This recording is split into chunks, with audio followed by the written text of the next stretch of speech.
धनगर उपोषणकर्ते दीपक बोराडेंनी उपोषण सोडलं। दीपक बोराडेंचं 16 दिवसांपासून सुरू होतं उपोषण। धनगरांना एसटी प्रवर्गातून आरक्षण मिळावं यासाठी उपोषण। लातूरमध्ये रोहित पवारांनी केली नुकसानीची पाहणी। शेतकऱ्यांच्या कर्जमाफीची हीच खरी वेळ। शेतकऱ्यांना 50,000 रुपयांची मदत करा, आमदार रोहित पवार यांची सरकारकडे मागणी।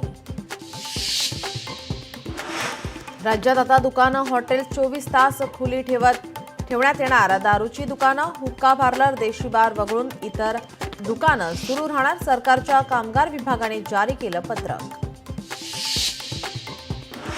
मुंबई उपनगरातील धोकादायक इमारतींसाठी उपकर प्राप्त इमारतींचे पुनर्विकास धोरण लागू करा।